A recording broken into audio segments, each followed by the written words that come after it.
ఎదుగూరి సందింటి షార్ట్గా వైఎస్ దశాబ్దాలుగా రాజకీయాలు నేరిన ఆ కుటుంబంలో ఇప్పుడు వారసత్వ వార్ మొదలైంది. ఎవరు వైఎస్ఆర్ నిజమైన వారసులు, ఎవరికి ఆయన పేరు చెప్పుకుని ఓట్లు అడిగే అర్హత ఉంది, బ్రాండ్ లాంటి వైఎస్ఆర్ పేరును వాడుకోవడానికి ఎవరికి కాపీరైట్స్ ఉన్నాయి, వైఎస్ఆర్ చనిపోయిన 15 ఏళ్ల తర్వాత ఇలాంటి డౌట్స్ ఎందుకు వచ్చాయనే కదా మీ డౌట్. ఇది వినండి, మీకే అర్థమవుతుంది. ఈ మధ్య కాలంలో కొత్తగా వైఎస్ఆర్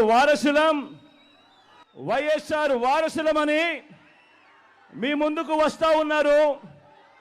వారి కుట్రలో భాగంగా నేను అడుగుతా ఉన్నా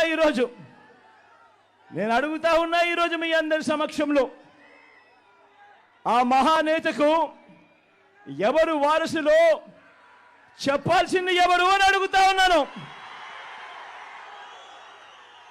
చెప్పాల్సింది ఎవరు అని అడుగుతా ఉన్నా. ప్రజలు కాదా అని అడుగుతా ఉన్నాను. ఆ వైఎస్ఆర్ని ప్రేమించేవారు కాదా అని అడుగుతా ఉన్నాను ఈ సందర్భంగా మీ అందరితోనూ కూడా. వైఎస్ఆర్ వారసులం అంటూ చాలా మంది వస్తున్నారు.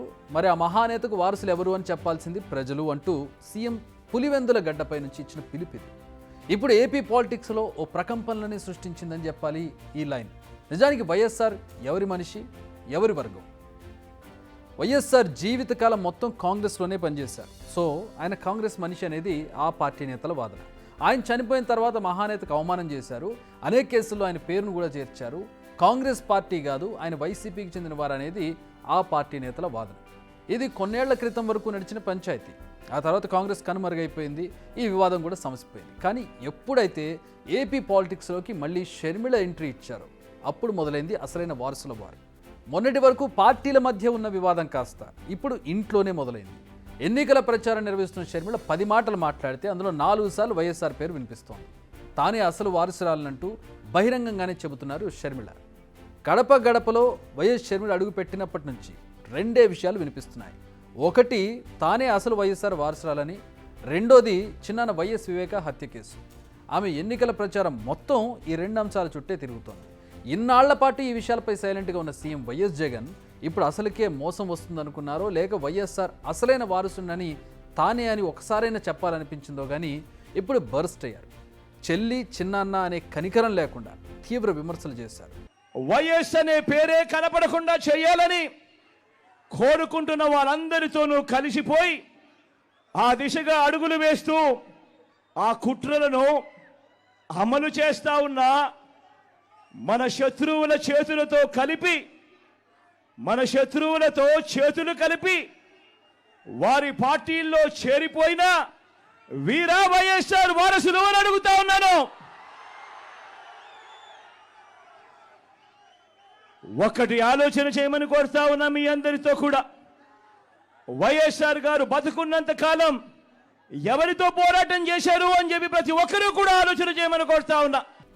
శత్రువులతో చేతులు కలిపారు. వైఎస్ఆర్పై అనేక కుట్రలు చేసిన వారితో కలిసి నడుస్తున్నారు. టీడీపీ, కాంగ్రెస్, బీజేపీ, జనసేన సరిపోదన్నట్టు సొంత చెల్లెళ్లతో కలిసి కుట్రలు చేస్తున్నారంటూ ఫుల్ ఫైర్ అయ్యారు ఆయన. At the same time Sharmila ప్రచారాస్త్రంగా మారిన వైఎస్ వివేకానంద రెడ్డి హత్యపై కూడా జగన్ స్పందించారు. వైఎస్ అవినాష్ ఏ తప్పు చేయలేదని నమ్మాను, అందుకే టికెట్ ఇచ్చాను. చిన్నపిల్లాడైన అవినాష్ను కనుమరుగు చేయాలనుకోవడం దారుణం. ఇది జగన్ స్పీచ్. ఇలా సాగిపోయింది. ఆయన అక్కడితో ఆగలేదు. వైఎస్ వివేకకు 2వ భార్య ఉన్నది నిజం కాదా అంటూ ఎన్నడూ లేని విధంగా పర్సనల్ అటాక్ కూడా చేశారు జగన్. ఇప్పుడు ఈ వ్యాఖ్యలను కడప ప్రజలు ఎలా రిసీవ్ చేసుకుంటారన్నది కాస్త ఇంట్రెస్టింగ్. ఎందుకంటే ప్రస్తుతం సౌభాగ్యం లెటర్ కాస్త వైరల్గా మారింది. 2009లో తండ్రిని కోల్పోయినప్పుడు నువ్వు ఎంత మనోవేదన అనుభవించావో 2019లో నీ చెల్లి సునీత కూడా అంతే ఆవేదన అనుభవించింది. అప్పటి నుంచి ఇంతవరకు జరిగిన పరిణామాల్లో మమ్మల్ని ఎక్కువగా బాధపెట్టిన విషయం ఏంటంటే మన కుటుంబంలోని వారే ఈ హత్యకు కారణం కావటం. వాళ్లకు నువ్వు రక్షణగా ఉండటం మమ్మల్ని ఎంతో బాధించింది.